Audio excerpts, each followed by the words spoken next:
Good morning, everyone. Thank you for being here. Um,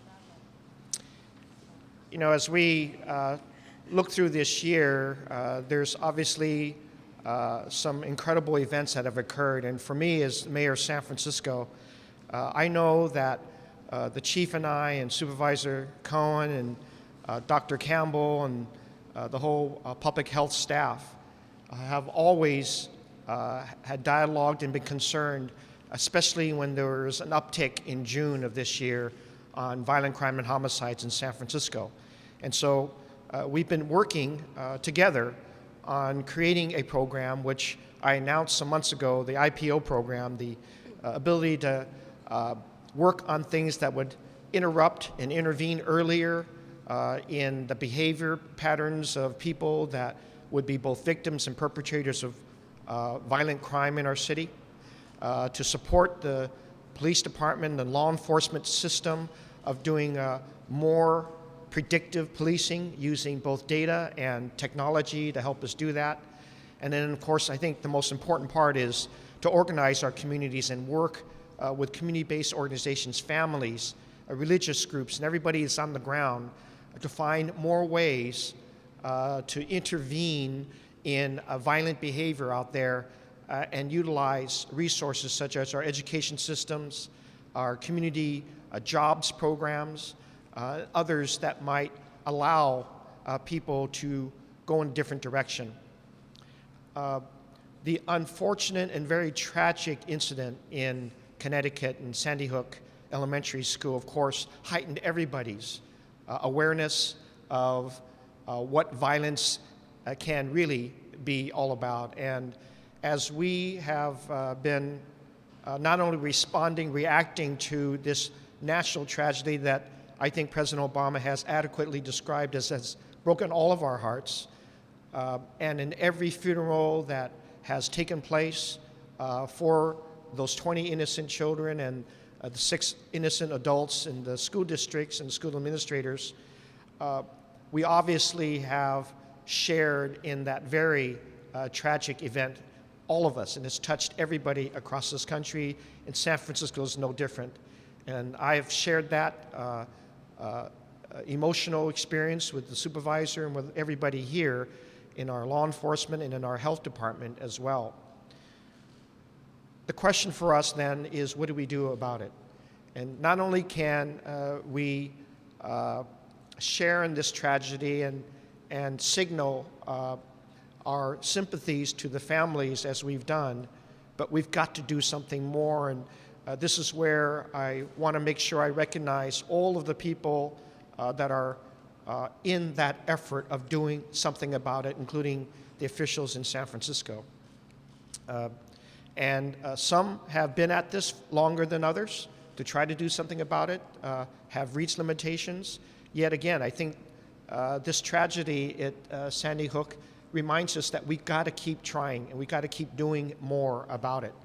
And so I want to first of all recognize that Senator Feinstein, in my conversations with her, and the tragedies she's experienced as mayor of San Francisco, as well as her attempts to ban assault weapons and had done so in the past, and that her federal assault legislation, while ended, she will reintroduce that in January, and we will be big supporters of that.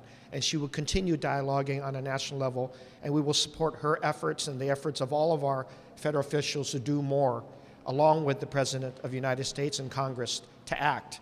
And in fact, I joined over 750 other mayors across this country using social media and the technology that's available to us today to signal a demand to our Congress that we really need a plan and an action to follow that, to ban these assault weapons and to make sure that we do everything we can to create a higher level of safety throughout the country. Assault weapons and the types of things that we've seen in the hands of people who are doing evil or can do evil really have no place in the home or in the schools or in our streets. And so with that, we asked ourselves what we can do locally. I also want to recognize the 3 state senators, Senator De Leon, State Senator Leland Yee, and State Senator Ted Gaines, all three of which are sponsoring some 5 different pieces of state legislation aimed at banning assault weapons, ammunitions, getting higher levels of background checks and registries, and also I think Senator Gaines is attempting to also make sure that those that have backgrounds of mental health challenges are lifetime bans of possessing these weapons, again, in an attempt to do what we can. In San Francisco, we tried to ban assault weapons some years ago. We were unsuccessful in the courts in being able to do so. We are going to renew these efforts in light of the Sandy Hook sentiment, and I know there's just a higher level of sentiment that causes us to focus even more on what we can do locally. In fact, this higher level of sentiment, as you'll hear from the police chief, has even caused one of the highest rates of gun return. Certainly we paid some money for that, but he's going to tell you there are some individuals out there in light of Sandy Hook that return their guns in without even asking for remuneration of those guns, and he'll explain that level of detail. But it was the highest level of gun return this past weekend that we were honored to share with our community partners in making sure that we get these guns off the streets. 2 pieces of legislation that we are introducing to the Board of Supervisors with the support of our police chief, our health department, and certainly being led by Supervisor Cohn, whose district has experienced an inordinate amount of violence throughout this year, and we talk about it all the time.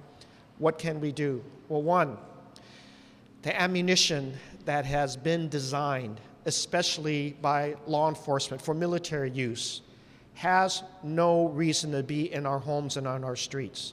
And so we are introducing legislation focused on what has been labeled to be the hollow point bullets, but there are other types of bullets that are designed for more massive destruction of the human body that should only be in the hands of law enforcement and the military and not in the civilian hands at all. And we want to ban them from possession in our city of San Francisco. So we're introducing legislation aimed at that kind of ballistics ammunition and banning them from possession in our city.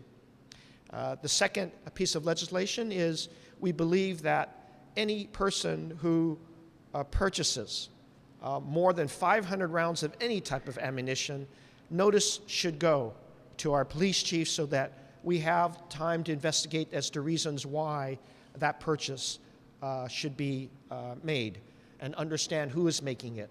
So we are introducing a second piece of legislation about notification to our police chief of any of that kind of high level of purchase.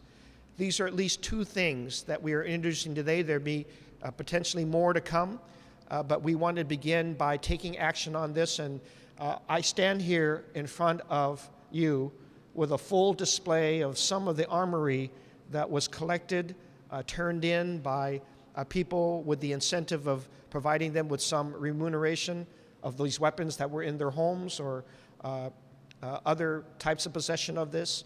And of course, some of the ammunition that we will let you see that is not just body piercing, but designed to even be even more destructive.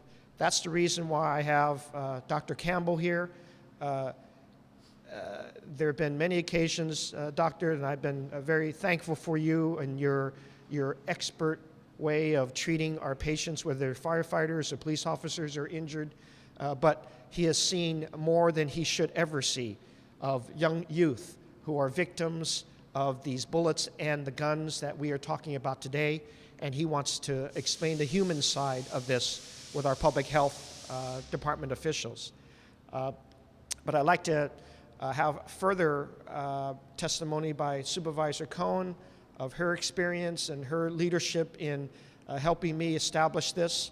I will want to, again, put it in the context that our city wants to intervene at an earlier stage. We want to do predictive policing. We want to support efforts throughout our community to organize them better so that we can prevent violence. And this was at the heart of our work introducing more support for our domestic violence advocates as well that we did just a few weeks ago. But with the heightened awareness of guns and the kinds of things that happen nationally, this is consistent with what what we're willing to do. So let me introduce at this time a good partner and the one that'll be introducing this at the board, Supervisor Leah Cohen. Thank you. Thank you. Good morning, everyone. Good morning. Thank you for being here today. Thank you, Mr. Mayor, for your leadership. And to Chief Sir, thank you for your continuing efforts to be a tremendous advocate and partner in our collective effort as we continue to address gun violence in our city. As the mayor mentioned, the tragic events that occurred at Sandy Hook Elementary School last week were truly horrifying and painful for all of us to sit back and witness. But I'm here today not just because of last week's events in Connecticut, but I'm here today because of the phone calls that I regularly get from many of the police officers that are here in this room today in the middle of the night. Department officers informing me and alerting me of the violent shootings that are happening right here in our own neighborhood. I'm here today because I have personally visited too many families as they grieve the loss of loved ones, largely due to gun violence. I'm here today because of the time that I've spent at General Hospital consoling innocent victims of gun violence, some as young as 5 years old. I'm here because we have to do more and to use every legislative and executive power that are available to us to continue to address the causes as well as the impacts of senseless gun violence occurring in our neighborhoods. Now, what we know is that many of the shootings that are occurring are increasingly involving young adults under the age of 25 years old. They're often related to disputes over turf and status, and they're fueled by the fact that it's too easy to obtain and possess military-style assault weapons and hollow point ammunition. As you'll hear today from Dr. Campbell, these types of hollow point ammunition is especially lethal to victims because the ammunition is designed to expand and shred an individual's internal organs upon impact, making it nearly impossible for our medical professionals to repair and save lives. Last week, I had the pleasure of joining the police department as well as our community partner, the Omega Boys Club, headed by Dr. Joe Marshall, and one of the most successful gun buyback programs. We collected approximately 296 guns off the street. That's nearly 300 that we were able to get guns out of the hands of folks, not just in the southeast neighborhoods, but all across San Francisco. And I think we have a collective understanding that there's a growing awareness on the part of San Franciscans about the need to do more to address gun violence and I believe that there's a desire for us as elected officials to take greater steps in implementing institutional solutions to these issues. These weapons and this ammunition over here to my right don't belong in the hands of San Francisco, and online suppliers have an obligation to disclose to law enforcement officers information about residents buying large amounts of this lethal ammunition. So I just want to say thank you for being here. I look forward to introducing this legislation as soon as we hit the ground running in January. I appreciate your support, Mr. Mayor, and I look forward to continuing to work together. Thank you. Thank you, Supervisor. Chief Sir has been, of course, a great partner in not only law enforcement, with the ideas of what else we could do. I'm going to ask the Chief to come up and talk about why we need to ban this ammunition, what it takes to create a system where we have reporting of individuals or entities that might want to buy 500 rounds of ammunition and why it's important that that get reported. In addition to the very successful gun buyback that Supervisor Cohen had mentioned, there's also other things that we are doing as well. I've instructed Chief Sir to make sure we introduce to the new cadets in the police academy, as well as retrain every officer in our police department on school safety tactics in light of the Sandy Hook Elementary School disaster. And he's going to do that. That's already begun. The curriculum is being designed for that. That's as important, is making sure that we work in concert with our school district to make sure every campus is safe. That means school safety tactics that have always been around gets a refreshed retraining by everyone. Chief Sir. Thank you, Mr. Mayor. I want to start off by reassuring everybody that what you saw play out on television, however unimaginable it was, the heroism and the courage of the teachers at that school and the actions of the officers to respond directly in was a product of training after the Columbine incident in Colorado. Across this country, all law enforcement agencies have been trained not to wait when there's an active shooter, but to go in immediately. And you actually saw that play out on television, and I think that for them doing that, coupled with the fact that the teachers did as they were trained and secured in place versus evacuating those kids into the hallways, had what is a horrific tragedy as far as it went, being far less than it might have been as a result of that training. As the mayor said, here in San Francisco, we have also trained to that standard, and as we're going through a hire right now where we'll pick up 1,000 police officers over the next 6 years, they too will be trained to that standard. We've developed a crisis management handbook that's online, and the link has been sent to every school in San Francisco so that they can refresh their training on secure in place. There's a time to evacuate, and then there's a time to stay put and wait, as it was said in the media, to wait for the good guys. So they did that in Sandy Hook, and it saved lives. We will do that exact same thing should that event happen at any point in San Francisco, and we're going to train so that that's the case for as long into the future as we can see to keep our kids safe. I, like Supervisor Cohen, want to applaud the mayor's leadership on this to identify the most lethal ammunition and to ask the citizens to allow the police department to maintain a database, being the first city in the country to make that ammunition illegal. As you will hear later, Dr. Campbell from probably the best trauma ward in the country will tell you what that ammunition does to people when they're hit by it. And then again, to ask for a reporting on people that purchase as much or more of 500 rounds of ammunition, so we can not only track those people that are buying ammunition, but frequency of purchase, as you can stockpile that kind of ammunition. Again, it is not going to be the any sort of suspension of the Constitution. This is just smart, thoughtful community coming together with law enforcement so that we know what people are doing, and a simple question can be asked, and if it's for target practice, then that's fine, as long as it's not the most lethal ammunition. The leadership in this country, you know, we've been divided for a while over small ideas, and now we're coming together, unfortunately, after this tragedy over a big idea, and that's gun control. Can't tell you how much the major city police chiefs of this country support the mayor, Senator Feinstein, Congress, state senators, and mayors like Mayor Lee that we're fortunate to have on gun control. Senator Feinstein will resubmit the assault weapons ban, which bans 100 specific assault rifles, including the weapon used in Sandy Hook, and high-capacity magazines of 10 rounds or more. There's other things that we as major city chiefs would like to see happen, such as the banning of internet ammo sales. We'd like to see in-person transactions, the record of sales and licensing of ammo vendors, and other things I can talk to you about offline. We are doing everything we can to make San Francisco a safer place and reduce violent crime. The mayor spoke of IPO, which he introduced at the very beginning of August, and for the first August in memory and maybe even on record, we suffered 0 homicides in that month.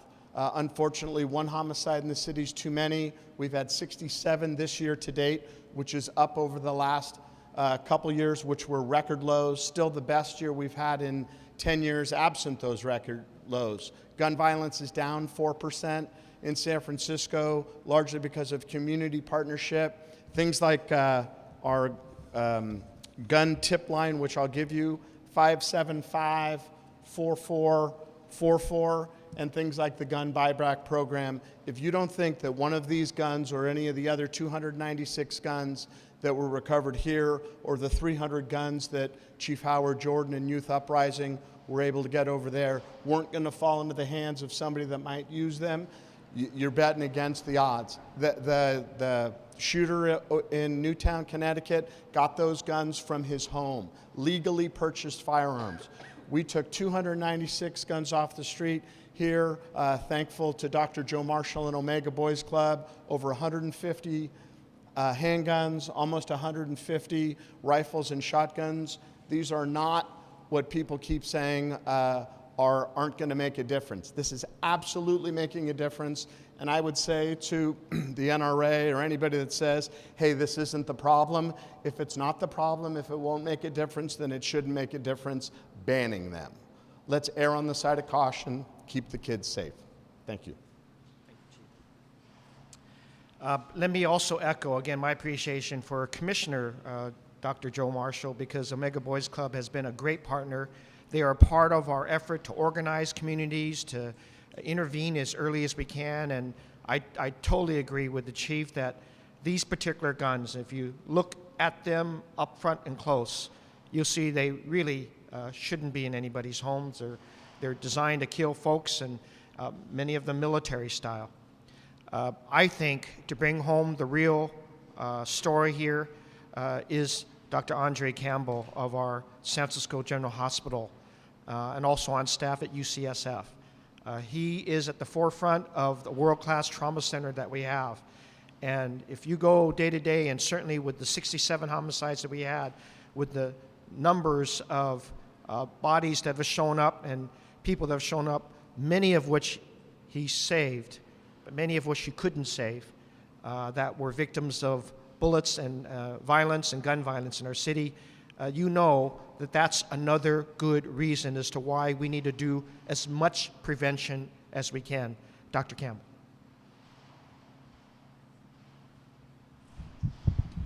Good afternoon, Mayor Lee, Supervisor Cohen, Chief Sir, members of the press. My name is Dr. Andre Campbell, and I've worked at San Francisco General Hospital for the past 19 years as a trauma surgeon. Before I came to San Francisco, I trained in New York City during the height of the crack epidemic, so I have 24 years of experience caring for victims of violent crime in 2 major cities in our great country. This week, all of us have watched with horror the events of Newtown, Connecticut, with great sadness as we learned the devastation that one person brought on that quiet community. I've seen the devastation that guns have visited on victims of crime, and my heart goes out to all the victims and their families as they struggle to understand what has happened over the last week. San Francisco General Hospital is the only trauma center in the city and county of San Francisco, and in the U.S. It is, in fact, I think, the best trauma center in the United States.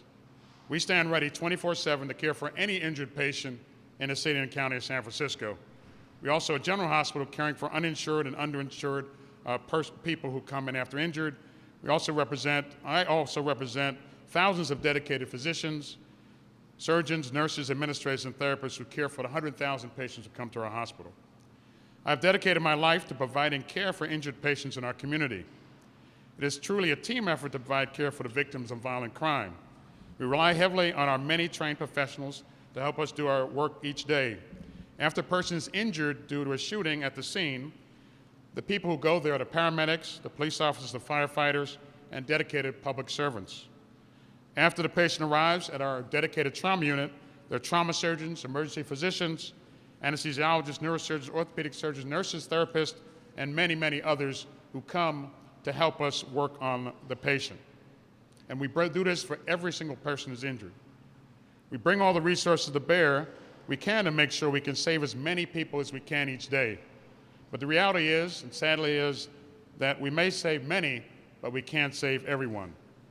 Over the years, I've seen massive increase in the firepower witnesses before you today. These guns are more powerful and the destruction are profound.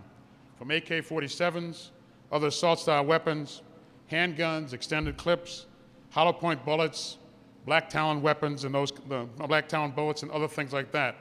I've seen them and the problems that they cause each day. The larger weapons create absolute devastations in the victims. When they strike a victim, it's like a bomb going off. I struggle with all the dedicated team members to save their lives, as it's really a battle against life and death. Sometimes they have overwhelming mortal wounds, and I cannot save them. We save a lot, but we can't save everyone. They have massive chest, abdominal, leg, head wounds that are the consequences of these large weapons in front of you. They are the victims, but their families that are also injured when or have problems after the shooting.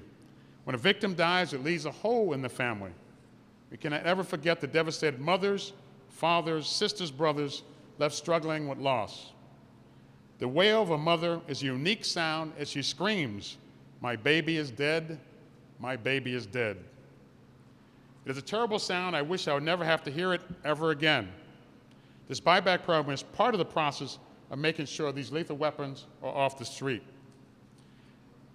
If we save the patient, they have to deal with many operations, ICU care, post-traumatic stress.